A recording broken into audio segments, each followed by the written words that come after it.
And what we want to do is just further and slowly bring out another aspect of this idea of the fruit of the tree of the knowledge of good and evil. But you must not forget where we've been, because it's building on that.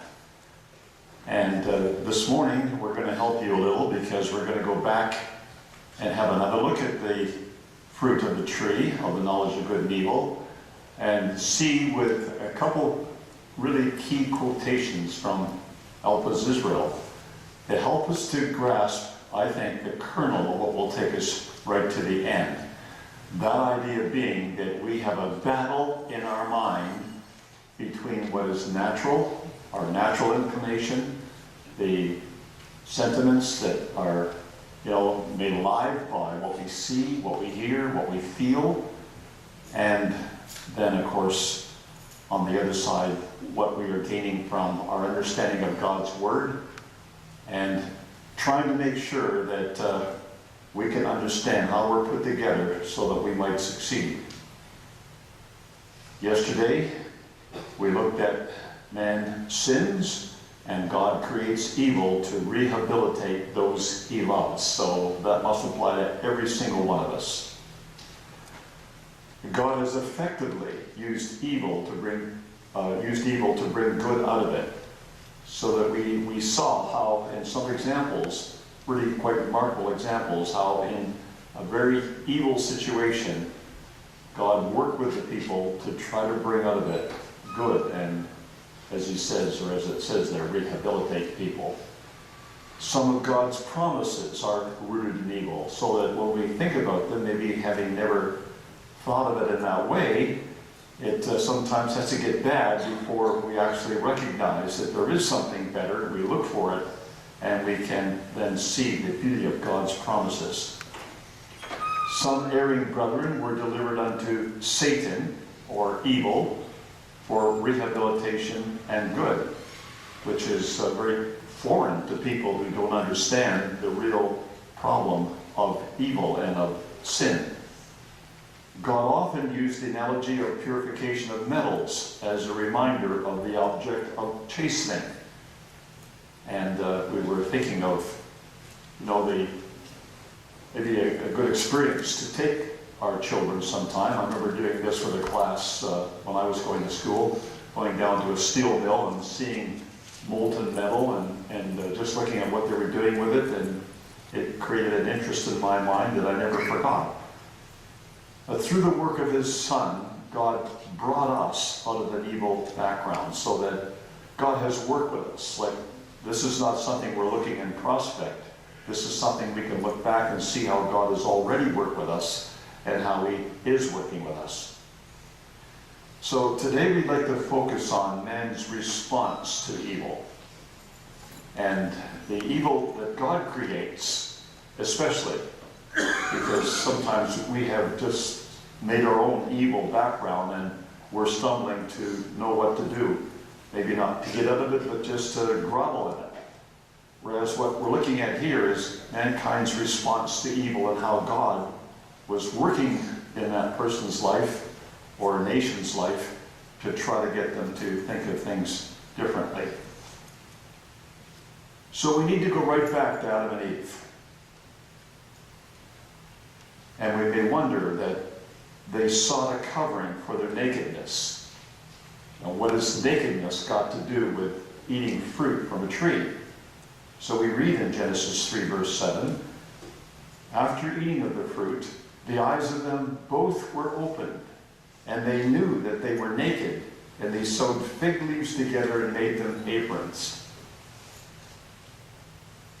Now that would be a very significant passage for us, because Christadelphians start there. That's why we see nakedness mentioned as it is through the scriptures, and how it ends in the last book of the Bible about being clothed in white raiment to cover that nakedness, and the white raiment representing the righteousness that is necessary for God to see.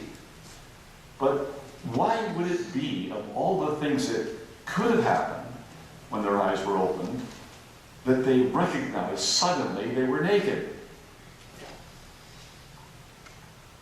And I'm sure you've pondered that somewhat already, so it's not as if this isn't totally new, but we'd just like to go through this, because when we look at the response of Cain and how he comes into the record, and significantly into the record, and things that are said about Cain later on in the Bible, we really can't understand this unless we think of Cain in terms of the time of his conception, not just the time of his birth.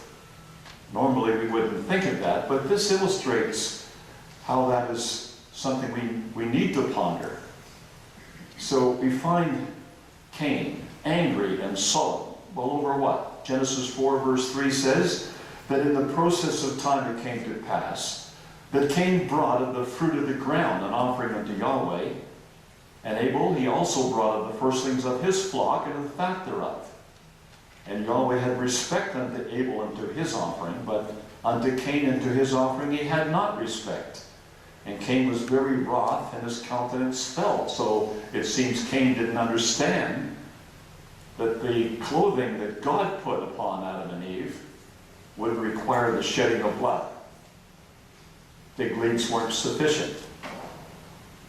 But Cain seems to be tied to the ground. Kind of interesting that he would be tied to the fruit of the ground and not to the animals that God had created and the life that was in those animals and the examples that you could learn from them. So Cain, being rejected or just turned away from God because of what God said to him, was wroth. Well, who could he be wroth with except with God? And his countenance fell. It must have been a very sullen-looking countenance. But it goes on in the record to say, and Yahweh said to Cain, this is verse 6 of chapter 4, why art thou wroth? Why is thy countenance fallen? If thou doest well, shalt not thou be accepted? And if thou doest not well, sin lieth at the door. And unto thee shall be his desire, and thou shalt rule over him. And Cain talked with Abel his brother. And it came to pass when they were in the field that Cain rose up against his brother and slew him. And Yahweh said unto Cain, where is Abel thy brother? And he said, I know not. Am I my brother's keeper? Like there never seems to be a time when Cain is any other way than just angry and wroth and sullen and wanting things his way. What an awful experience that must have been for Eve, to have cuddled this young baby and must have had very tender feelings for him, certainly the firstborn, and then see how he's developing this very, very adamant spirit that it's my way or it's no way. And you can imagine that rising up against Abel, his brother, and slew him would probably be because he was in a rage. He was totally out of control. And yet there was no remorse, even though he would have known that his brother was dead. Am I my brother's keeper? It really doesn't speak very well, does it, for anything that we know of Cain. And then in Genesis 4, verses 15 and 16, Yahweh said unto him, therefore whosoever slayeth Cain, vengeance shall be taken on him sevenfold. And Yahweh set a mark upon Cain, lest any finding him should kill him. And Cain went out from the presence of Yahweh and dwelt in the land of Nod on the east of Eden. Now a little aside is necessary here, because many of the false doctrines of the churches about us stem from those first 3, 4, up to maybe chapter 6 in the first book of the Bible in Genesis. And we're just seeing another one developing in our age with chapter 16. Where people have thought that if Cain went out from the presence of Yahweh and dwelt in the land of Nod on the east of Eden, and there he developed his family and built a city, etc., where did he meet his wife? And that's, I don't think, coming out in the purest sense, because I don't believe it's just looking at the record and wondering where he got his wife from. It's that's where people have decided to merge, some people have decided to merge the theory of evolution. with what we read in the Bible. That he must have went out and found some other beings that were close to humans.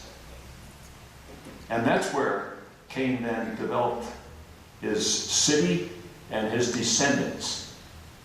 It's totally foreign. Like the Bible says nothing about that. And almost all of those problems that we get standing out of Genesis are either somebody adding or somebody removing what the record says. If you stay with the record, you have no answer to who his wife would be, except that it goes on to say that Adam and Eve had sons and daughters, which is very, very likely for people who live that long. There would be many choices for Cain to have. But for people who want to go down a road all by themselves and try to develop some theory, that's a hinge point, verse 16. What we want to do is just talk about Cain in a little further sense here. Because when we go to 1 John, verse 3, we find another comment about this, where it says in verse 11, "For this is the message you have heard from the beginning, that we should love one another. Not as Cain, who was of that wicked one, and slew his brother. And wherefore slew he him?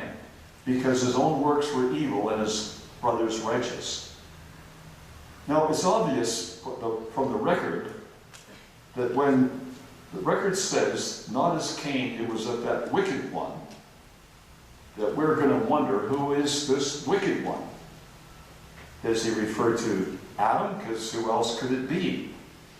That's who his father was. But Brother Thomas has brought out the explanation, I think, that certainly Christadelphians believe, but it's very important to understand what he said. And I want you to, if you've never seen this, you need to read this carefully. I'll try to read it carefully for you. He says, "As I have remarked before, sin is personified by Paul as preeminently a sinner, and by another apostle as the wicked one, and slew his brother. There is precision in this language, which is not to be disregarded in the interpretation. Cain was of the wicked one. That is, he was a son of sin, of the serpent sin, or original transgression. The Mosaic narrative of facts is interrupted at the end of the 6th verse of the 3rd chapter. Now, it would be kind of important if you had your Bible open just to look at what he's saying here. At the end of the 6th verse of the 3rd chapter, he says the narrative is interrupted. The fact passed over there, though implied in the 7th verse, is plainly stated in the 1st verse of the 4th chapter. So you need to just link what you can from the 6th verse of the 3rd chapter to the 1st verse of the 4th chapter. He goes on. These texts conjoined read thus: "And Eve gave unto her husband, and he did eat with her. And Adam knew Eve his wife, and she conceived. And the eyes of them both were opened, and they knew that they were naked." Now, here was a conception in sin, the originator of which was the serpent. When, therefore, in the set time afterwards, even Eve bare Cain, though procreated by Adam, he was of the serpent, seeing that he suggested the transgression which ended in the conception of Cain. In this way, sin in the flesh being put for the serpent, Cain was of that wicked one, the preeminent sinner and the firstborn of the serpent's seed. Now, anyone reading that for the first time would go over it again, I'm sure, just to make sure they got what Brother Thomas was saying. So the conjoined text for him is that Eve gave the fruit unto her husband, and they both ate of that tree. Immediately following that, Adam knew his wife, and she conceived. And then the eyes of them both were opened, and they knew that they were naked. So the conception was in sin, the originator of which was the serpent. So, in the set time, as it may very well be that some of us who have parented children may remember the conditions, the time, what happened, the circumstances of the time of conception, may think of the child who actually was born and that conception. Whether there is a connection in other cases, it's hard to say, but I would suggest there likely is. That people who can think of the circumstances and think of the child, and especially if the child happens to be such like Cain was, which ended in the conception of Cain. So in this way, as he goes on in the last little bit of that quotation, in this way, sin in the flesh being put for the serpent, Cain was of that wicked one. Well, you see, that's a principle in the Bible. You go to the New Testament to find that. So that not is he referring to Adam as the one who procreated for the development of Cain, but he's speaking of the father as it was the serpent, who was the one who had put the ideas in Eve's mind, both of them failing in what God had said, conception taking place, and then their eyes were opened and they knew they were naked. Now that's a set of events that we wouldn't normally put together. Brother Thomas has, and I think it's really quite significant. And I think it comes out of this passage, which is really, for me, the convincer, because it says, he went on to say, in the same area of Elpis Israel, every son of Adam is conceived in sin and shapen in iniquity. Every son of Adam. Therefore, sinful flesh, on the principle that what is born of the flesh is flesh, if he obeys the impulses of his flesh, he is like Cain, of the wicked one. But if he believe the exceeding great and precious promises of God, obey the law of faith, put to death unlawful obedience to his propensities, he becomes the son of the living God, and a brother and a joint heir of the Lord Jesus Christ, of the glory to be revealed in the last time. Well, that's the whole idea of what we've been trying to say from very class 1 right through to the present and to the end, that what we have set before each of us is the sinful flesh idea of our mind. And if we allow that to be the dominant feature of our body, then we will obviously die in wickedness. But if we are able to overcome the flesh, have an answer for the promptings of the flesh, able to allow the Spirit to have its effect upon our life and develop alternatives which are righteous in God's sense, in God's sight, then we need not have that fate. Well, that answered for me this puzzle that I had for a long time with Psalm 51. Because we know it's David having the struggle and recounting it in Psalm 51. But when he said in verse 5, "Behold, I was shapen in iniquity, and in sin did my mother conceive me," it gives you now an alternative. That is he referring to his own mother, or is he referring to Eve? And if we're all born, in the sense of naturally, of the serpent, then we could certainly see how this is applying to all of humanity. Every one of us could say, "Behold, I was shapen in iniquity, and in sin did my mother conceive me," without referring to our actual mother, but to our original mother. We remember the sequence of events. We use it to explain how we think. We use it to know how we've got to judge in our own life, to choose the good and refuse the evil. So, "Behold, thou desirest truth in the inward parts," David goes on to say, "and in the hidden part thou shalt make me to know wisdom. Purge me with hyssop, and I shall be clean. Wash me, and I shall be whiter than snow." It makes very good sense when we see the origin of that verse 5. Now, what I wanted to do is just to show you the difficulty that brethren and sisters have had in the past dealing with this problem we have in our minds, that we have this tendency to think as the flesh. So here's Moses in a very difficult situation. He has these huge number of people who are very rebellious when it comes to things of the Spirit, very easily agitated, have often come to him because of not having enough to eat or enough to drink and complaining. And so he comes to God and he says in Numbers 11, verse 13, "Whence should I have flesh to give unto all this people? For they weep unto me, saying, Give us flesh that we may eat. I am not able to bear all this people alone. It's too heavy for me. If thou deal thus with me, kill me, I pray thee, other hand. If I have found favor in thy sight, let me not see my wretchedness." Try to empathize with Moses. He's right at the end of his rag, as we would say. How does he deal with it?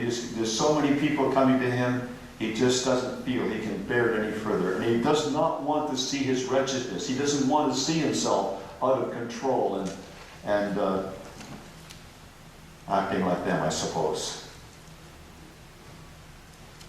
Now, if you can just go back to the time we spoke about exit signs and about what the promise is in the New Testament, that God will never try us beyond what we're able to bear, but will, with the trial, make a way of escape. Moses needed to see the way of escape. But I think that's beautiful, because many of us come to this point. I just don't see how we can go on and on like this. Like, it just seems to be getting worse. And we may very well, brothers and sisters, be getting into a time just in history, never mind in our own life, when things are going to get worse and worse, and we just can't imagine how we can survive. Those promises are going to be extremely valuable to us. Well, the pressure got to Moses. Because in Numbers 20, verse 10, it says, "Moses and Aaron gathered the congregation together before the rock, and he said unto them, Hear now, you rebels, must we fetch you water out of this rock? And he lifted up his hand with his rod, he smote the rock twice, and the water came out abundantly, and the congregation drank, and their beasts also." But God had given him a way of escape. Speak to the rock. So you can see it's not a way of escape in that we make our own way of escape. It's not that it's a way of escape, it could be anything. God provides a way of escape. We've got to see it and recognize it as God's way out of this difficult situation we're in. We know what happened to Moses. We know how he wasn't allowed into the land. We know how he dealt with it. We know how the angel replied to his desire to go in there and just see the land. So God doesn't change. He's very clear on what he says, and he means what he says. So that's one of the examples. But this is another example. And their examples are all over the scriptures, and they're in different circumstances. And sometimes we don't like to read about these things, just a little bit too tender, especially in front of our children. Well, brothers and sisters, I really think God puts it in his word that we can read it to our children, and we can tell them about these things, and they can identify with those feelings. So it says in 2 Samuel chapter 13, "It came to pass after this that Absalom, the son of David, had a fair sister whose name was Tamar. And Amnon, the son of David, loved her. And Amnon was so vexed that he fell sick for his sister Tamar, for she was a virgin, and Amnon thought it hard for him to do anything to her." And if he had just stayed in that position, he would have probably got through this. But he had a friend. And that's exactly how the record puts it, right up against that other verse. Verse 3, "Amnon had a friend whose name was Jonadab, the son of Shimeah, David's brother, a relative. And Jonadab was a very supple man, very astute, very clever. He recognized what the problem was with Amnon, and it led to the circumstances leading to verse 15, that after Amnon had followed through on the suggestion of Jonadab, it says, Amnon hated her exceedingly, so that the hatred wherewith he hated her was greater than the love wherewith he had loved her. And Amnon said unto her, Arise and be gone. See, that's the gripping power of the flesh. There may be an exit. He may have been able to escape. He may have been able to rethink that. He certainly had the time to. But sometimes the flesh paralyzes us to do anything about it. We just follow the lead of the flesh. That's how strong the flesh is. And so here is a man that was destroyed by an event that took a few minutes, a few seconds maybe, and it ruled his life.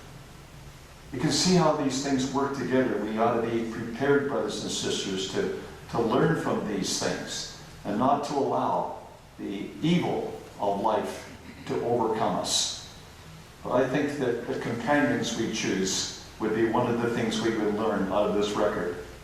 If you have a very subtle man who is going to suggest to you things that your own mind would suggest, you might find what the apostle meant in 1 Corinthians 15, that bad company ruins good morals. It doesn't say it may. It says bad company ruins good morals. And there's an example to illustrate what it meant. We know a lot about Solomon in the Bible. We have the beautiful work of the Proverbs and of the book of Ecclesiastes, the Song of Solomon. He's referred to with a great admiration for people who can remember the glory of the empire. And we have a lot we're told about how that glory was, so that we, can ourselves imagine it. But he did something for which we read in 1 Kings 11, verse 9. Yahweh was angry with Solomon, because his heart was turned from Yahweh, God of Israel, which had appeared unto him twice, and had commanded him concerning this thing, that he should not go after other gods. But he kept not that which Yahweh commanded. Wherefore Yahweh said unto Solomon, Forasmuch as this is done of thee, and thou hast not kept my covenant and my statutes, which I have commanded thee, I will surely rend the kingdom from thee, and will give it to thy servant. Did Solomon see any exits, ways out of this situation? It's hard to imagine that a man could have 1,000 wives. You would think that when he married Pharaoh's daughter, he may have, first of all, right away thought that there could be a problem with this, because there's, people may differ on how they think that Pharaoh's daughter related to Solomon spiritually, but there's not a lot said about it. And the fact that he was finally, succumbed to all of these women from foreign kingdoms with their foreign gods, making these places of worship around Jerusalem, that God would be angry with Solomon for that. Why didn't he turn away? Why didn't he discover this long before it got to this point? Again, brothers and sisters, sin is like, offers something like that little hornet that we saw attacking the spider.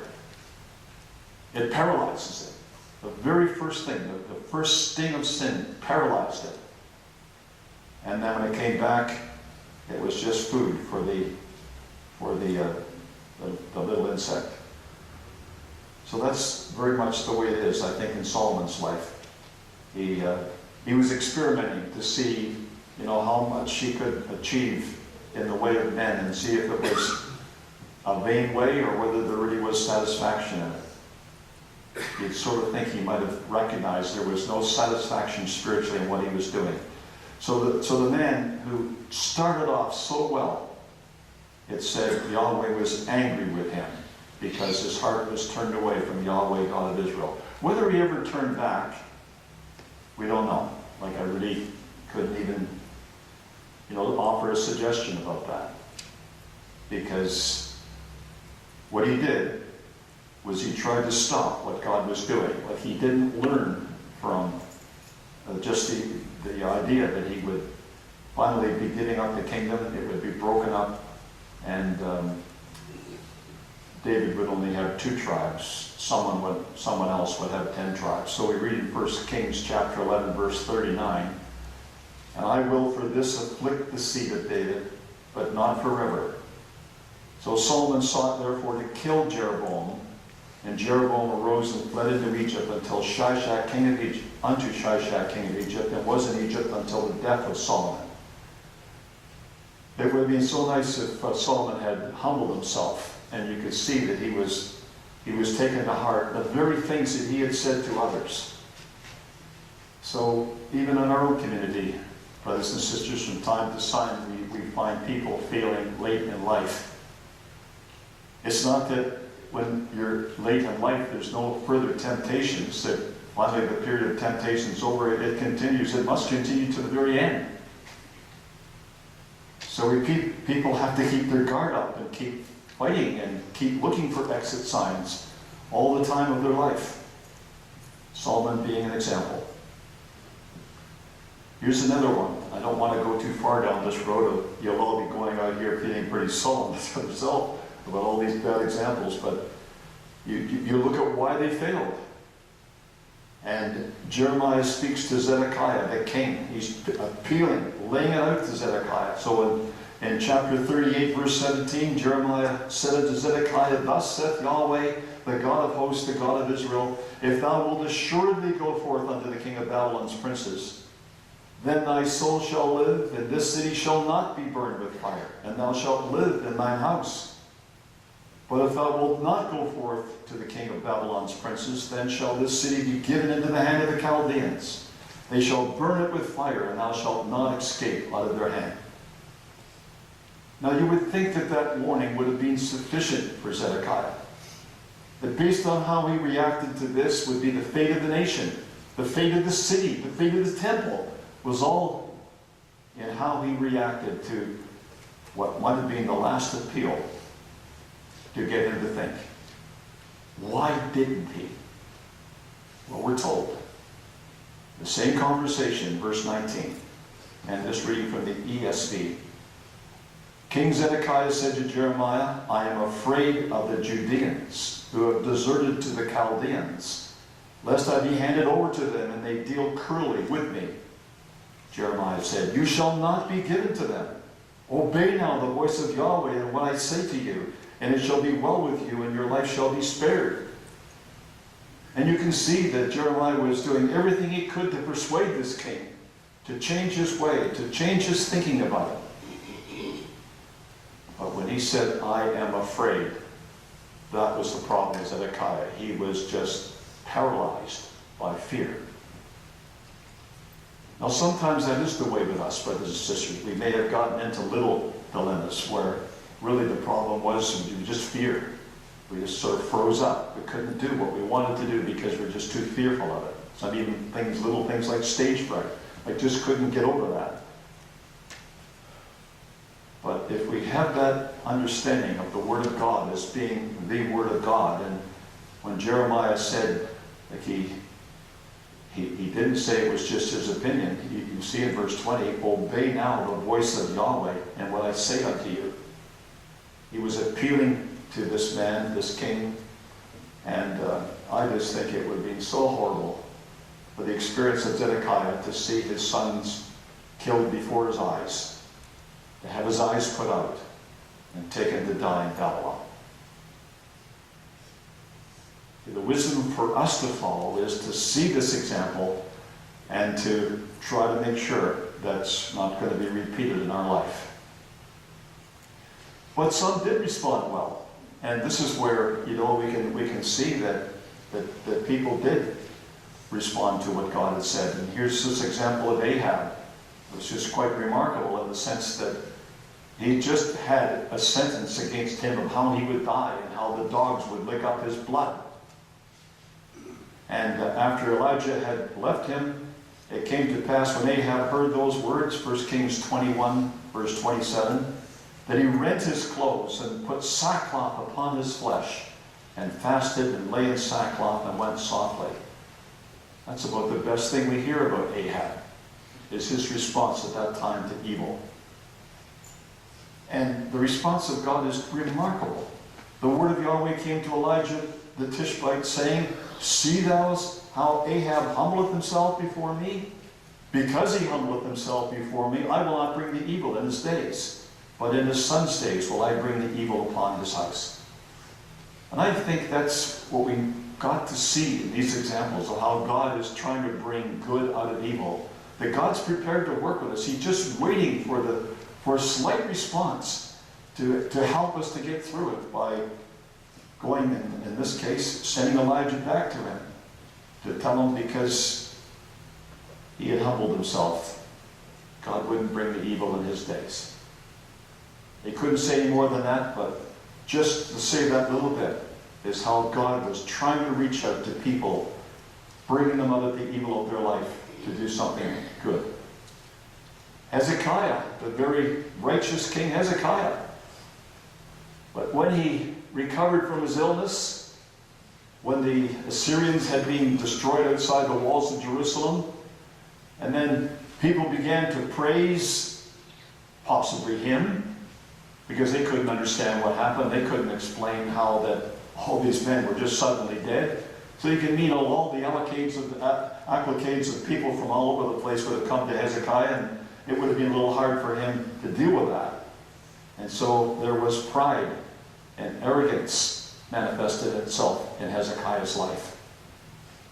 And when he was told this, that there was wrath upon him and upon Judah and Jerusalem, because of that, Hezekiah humbled himself for the pride of his heart, both he and the inhabitants of Jerusalem, so that the wrath of Yahweh came not upon them in the days of Hezekiah.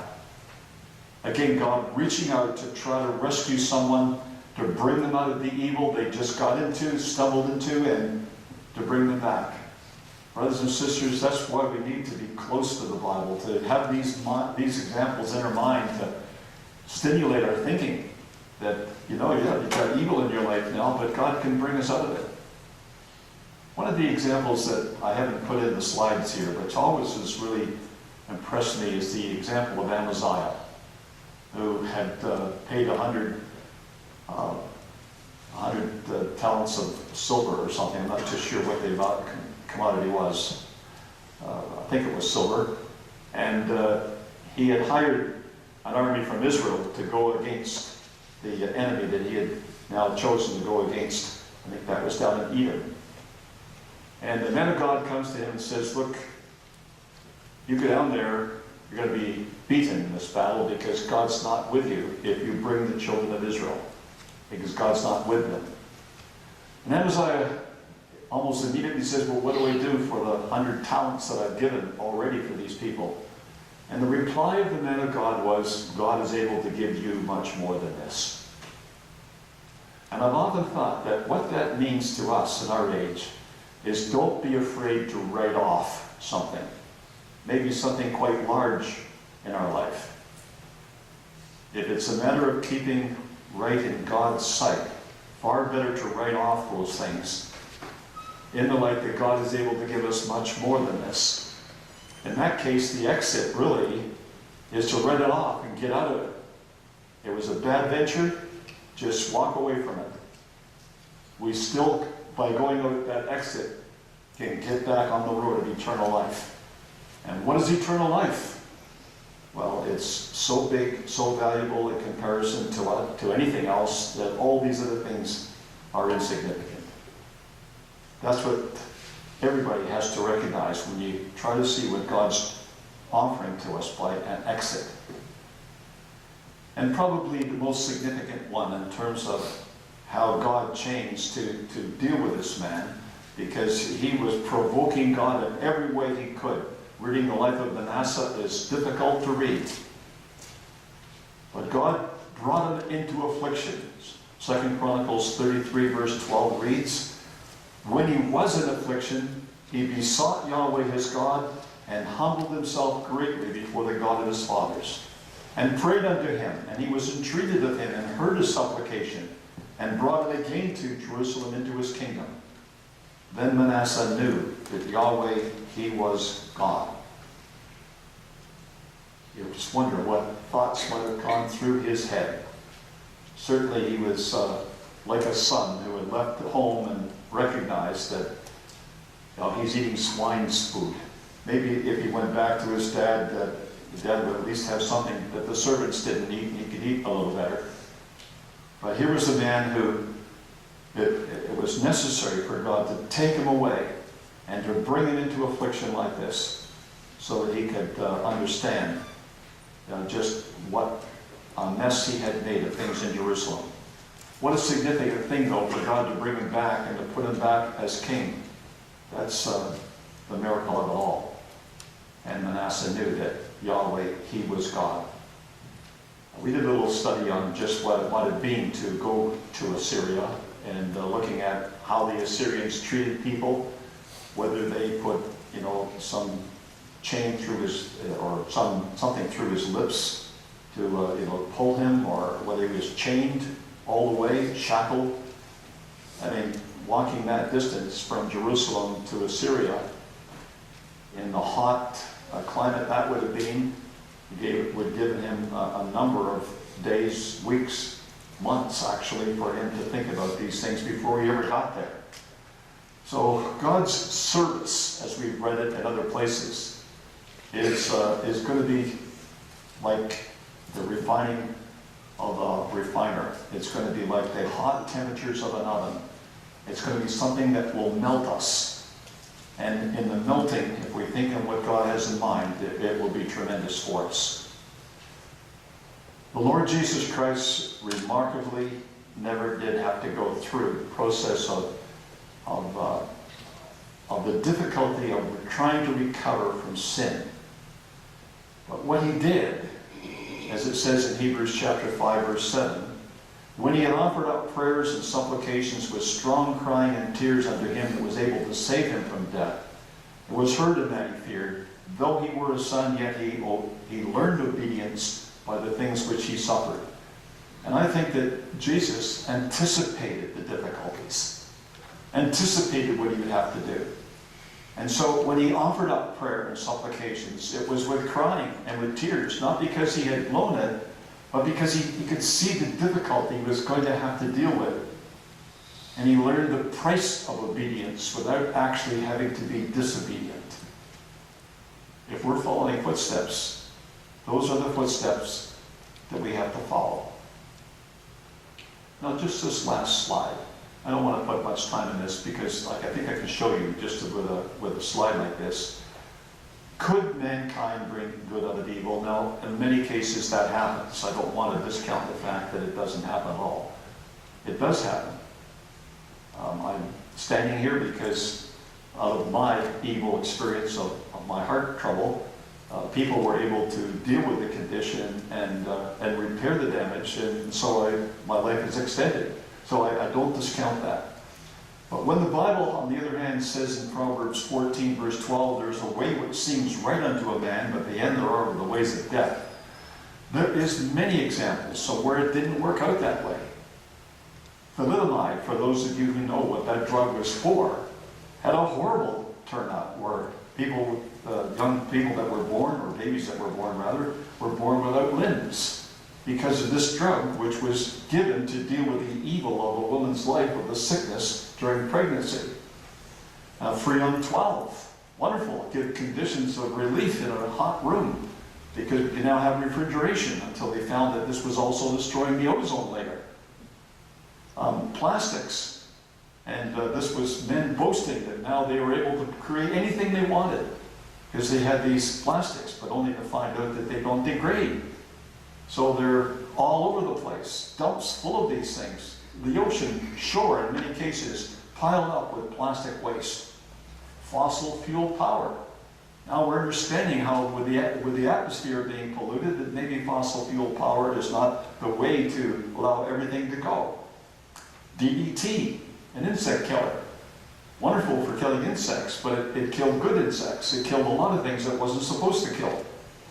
The idea of credit, of people buying with money they don't have. And society going down that road only to find out that, well, in many cases, people just don't handle it right. And as a result, a lot of people have had to suffer pretty significant losses. nuclear weapons and other weapons of mass destruction. Another thing that people thought, well, we'll have a deterrent, so we'll have weapons so great that no one will ever use them. But they have been used. They have been used in battle.